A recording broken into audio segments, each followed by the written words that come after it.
Mike Rowe heard about Trump threatening to take all that money from Harvard, from the federal government, your tax dollars, and give it to trade schools, and Mike Rowe went off.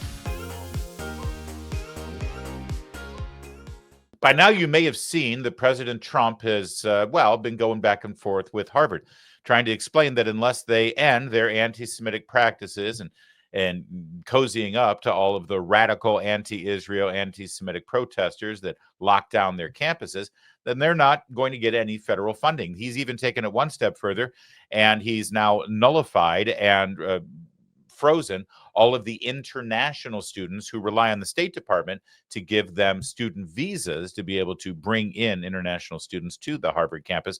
Harvard's fighting that in court. They got a judge out in Oakland, California, put a freeze on that. And finally, just yesterday, the president has now said that there's a further $3 billion of grant money that he wants to take away from Harvard and then give it to trade schools all across our country. That's a great investment. That would be for the USA and so badly needed. Now, Mike Rowe, you know Mike Rowe, dirty jobs guy. Mike Rowe, he's great. Love Mike Rowe. He heard this information. He's been trying to promote trade schools like nobody's business. I mean, he's all about putting an emphasis in our society and in our culture back onto kids looking into trades, honest work, blue-collar jobs, do something with your hands. He heard this news, and his reaction was extraordinary. And we're going to get to that in a minute or so. But first, we need to explore exactly what's going on here with Harvard, how Harvard doesn't have a chance to win this fight against Donald Trump, and how the Trump administration is really honing in on this idea of this transfer of wealth, but also transfer of priorities from elite universities like Harvard and into trade schools for your kids, our kids, to actually do something productive for our society. Here's Karoline Leavitt last night amplifying this point on Fox News. And the president is more interested in giving that taxpayer money to trade schools, in programs, in state schools, where they are promoting American values, but most importantly, educating the next generation based on skills that we need in our economy and our society. Apprenticeships, electricians, plumbers. We need more of those in our country and less LGBTQ graduate majors from Harvard University. And that's what this administration's position is. And we also are not going to tolerate the illegal, criminal, anti-Semitic behavior that we saw take place at Harvard and many other college campuses across the country. Now, you're going to hear screams and cries and all this horrible fear-mongering from the left, you know, the people who rely on Harvard and all these elite institutions to sort of run cover for them and provide studies for them to be able to say that, you know, you're wrong and they're right. That's pretty much all these studies do. And they're going to say, oh, you cut off this funding from Harvard, we're not going to be able to get any of this really important research. We're not going to get the cure for cancer because we're this close over there at Harvard, but you got to give them billions and billions of your tax dollars. Okay, the cure for cancer, all the cancer research stuff that you're hearing, I'll address that in a second. But when you really look at what Harvard does with all this money for their research, take a look at, well, this story, which is timed perfectly for today's headlines. Star Harvard business professor stripped of tenure and fired for manipulating data in studies on dishonesty. Oh, you can't make this up. So they're getting all this money for all these studies they do at Harvard, and she's in charge of a study on dishonesty, and she manipulated the data and basically was dishonest in the study about dishonesty. That's Harvard. I mean, that's beautiful. You got to love that. And let's not forget the Harvard professor who has been arrested for conducting espionage on behalf of the Chinese government. You remember that story, don't you? And one other thing, as we move through this entire timeline here for Harvard and where your money is going, I guarantee you somebody on your Facebook page or maybe in the cubicle next to you at work or maybe your liberal brother-in-law at Sunday dinner this weekend is going to say, oh, you're so anti-science, you're so anti-medicine, you're so anti-research, you're cutting off these billions of dollars and we're never going to find the cure for cancer because that's where that money's going to Harvard. I want you to ask them this question. Would you be happy if cancer research was being conducted at a college or university that celebrated the Ku Klux Klan on their campus, that actually celebrated and practiced segregation and wouldn't allow Black students to attend their classes or even walk across the quad in the middle of a school day. Would that be okay? Or maybe should all of that money going to that racist, anti-Black, pro-Klan university, maybe that money should be diverted to more useful, beneficial, and frankly, more freedom-loving American institutions who can do just as much research that you're so worried about. You see, because that's exactly the problem at Harvard. They're going to tell you all the great things that that money is going to, but they're not going to address the underlying problem. And that is they are a racist, anti-Semitic institution that celebrates Hamas, which is basically the Klan in the Middle East. They're fine with that, apparently, as long as the research continues, right? Well, force that issue on them and challenge them with that moral complexity, and I assure you, they won't be able to answer it. You see, Harvard can get all their treasured research money back in an instant.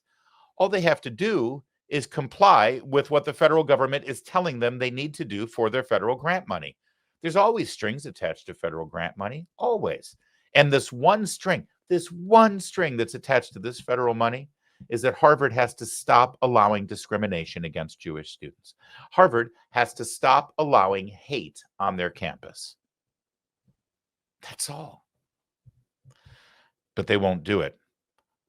Why won't they do it? Well, I don't know. Let's take a look at the graduation class of the Kennedy School for Government at Harvard. This happened just this week in the middle of this entire brouhaha in this fight where Harvard is claiming, oh, no, we're not celebrating Hamas. We're not promoting Hamas. Nothing like that's happening here at Harvard.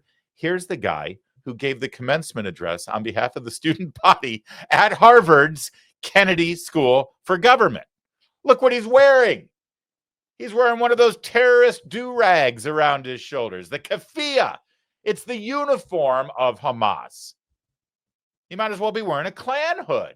And what was the message from our dear graduate? While Harvard punishes its pro-Palestine students, the ongoing Nakba in Gaza represents the very worst of the status quo. All universities are decimated. Journalists have been killed en masse.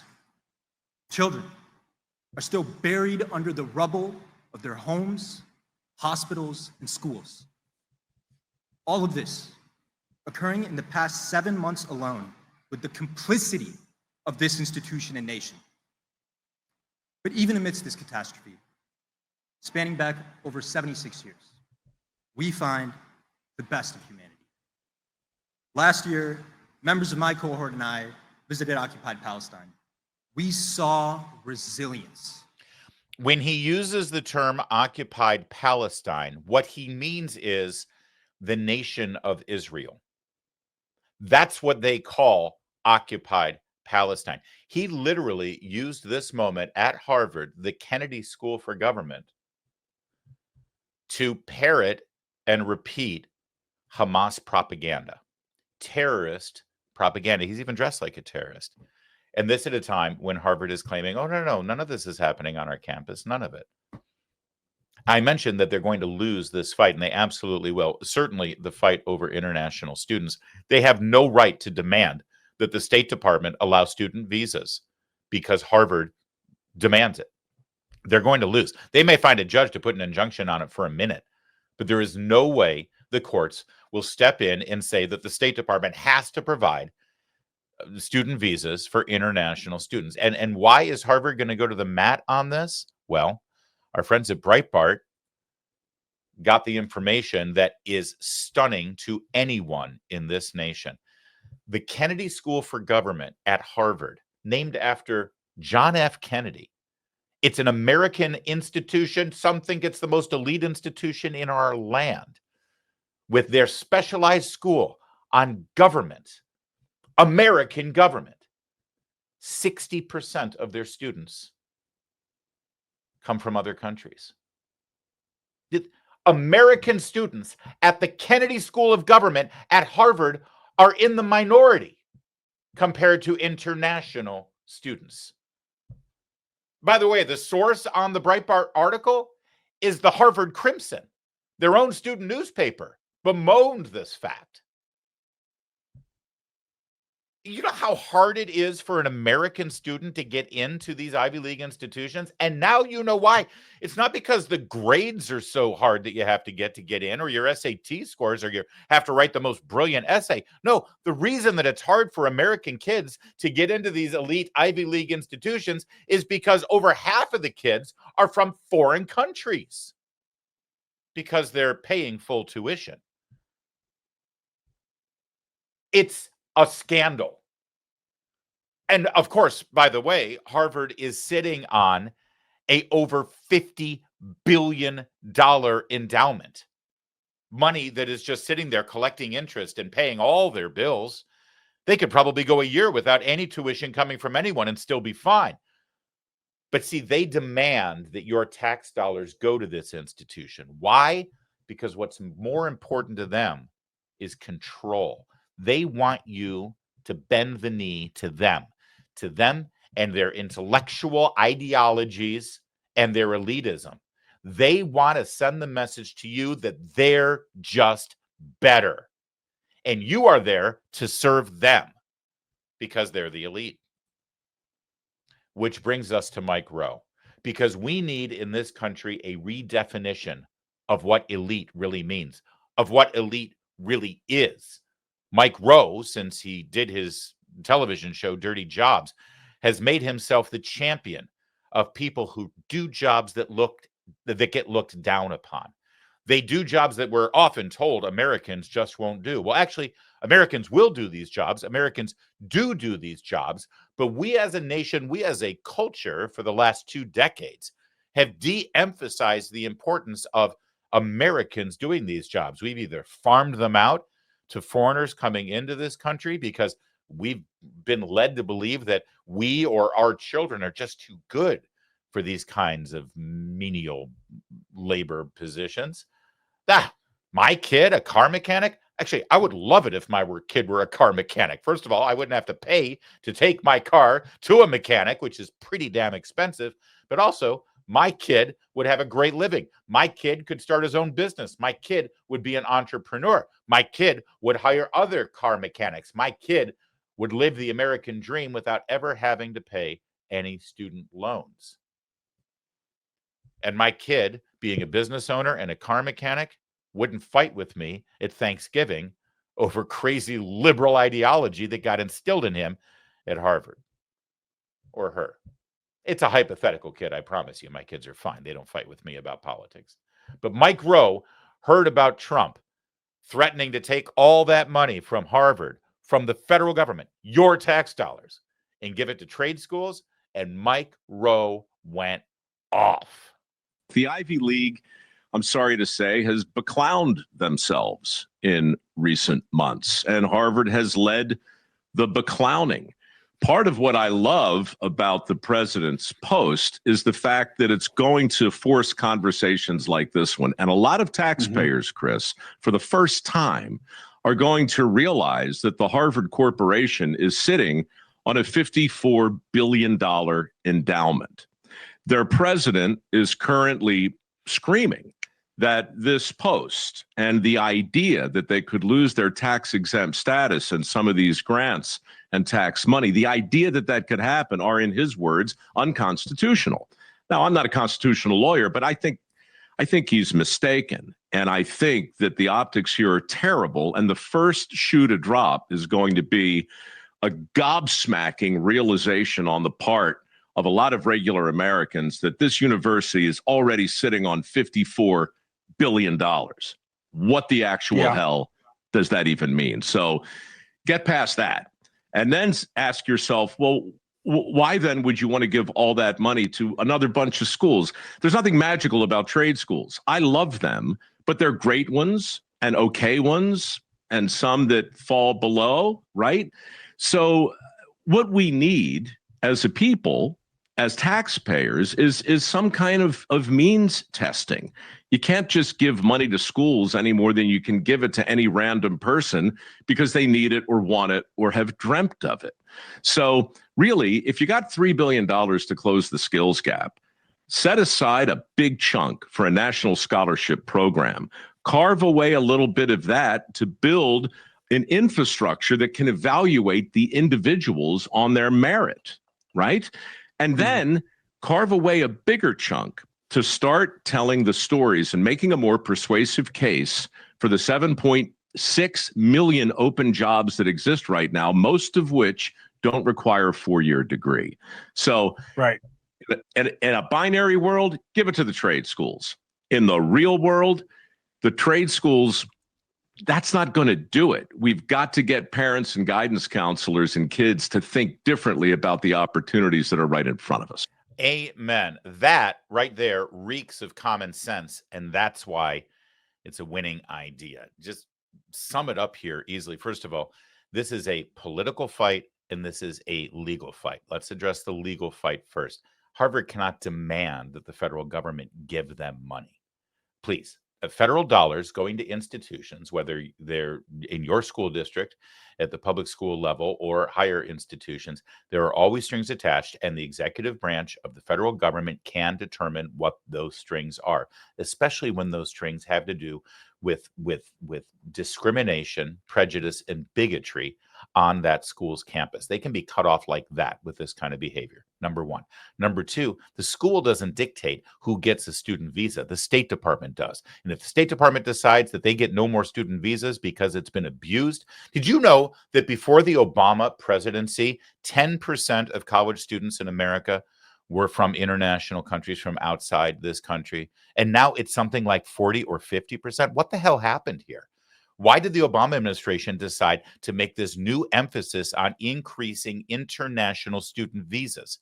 Student visas, by the way, are oftentimes the most exploited and overstayed visas. In other words, people come here on their student visas and then they stay here. And at that point, they're illegal immigrants. But if they ever get apprehended, they say, oh, I've been here for 10 years and I got a college degree and now I'm contributing. It's like, really, how are you contributing? Where'd you get your social security number, pal? Identity theft, that's how. But the entire system has been exploited. And meanwhile, we're supposed to pay off student loans for kids who get their degrees and then can't get a job. And why can't they get a job? Because an international student came here, got a degree at an American university that we have spent decades, in some cases, centuries, creating and building up and making into elite institutions. And then they come here and they take advantage of all the work that we did over the decades and centuries to make those colleges so good. I mean, it's amazing that they're not getting their degree back in their home country. You know, hey, where'd you get your diploma? Oh, the University of Turkmenistan. Oh, that's a good one. No. The prince and princess of Turkmenistan decide to take mommy and daddy's oil money and gas money. They come here and they go to Harvard and Yale, and your kid doesn't get to go. It's almost like it's planned that way. And then they stay. And then they get married, and then they have kids. And it's almost like we've had a fundamental transformation of America. And it did all start under the Obama administration. So this is a legal fight, and they will lose that legal fight. The State Department is allowed to decide who gets a student visa, period. End of discussion. And the federal government is allowed to decide what strings they want to attach to any grant money that is given to an institution. And this institution is engaged in bigotry, period. They allow it. They encourage it. In fact, they denied it was even happening. Under oath in Congress, the president of Harvard, she's been fired since then, but she denied it was even happening. All right, so that's the legal fight. Now, what about the political fight? Well, Mike Rowe just laid it out, didn't he? Harvard has $54 billion. They charge up the wazoo for tuition. It's the most expensive school, or one of the top 5 most expensive schools in the country.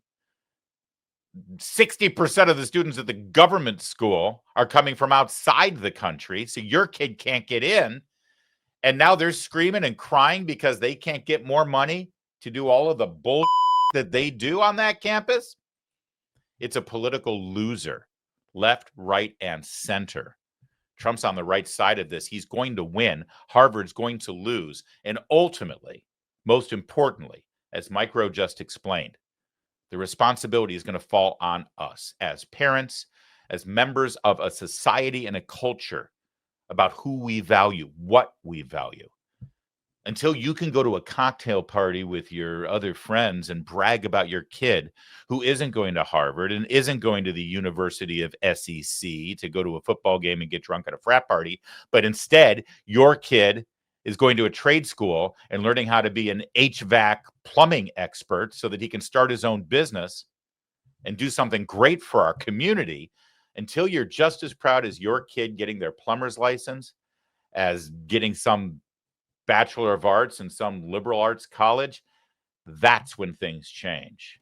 When we as a society start valuing those jobs and that education more than we value a meaningless arts degree.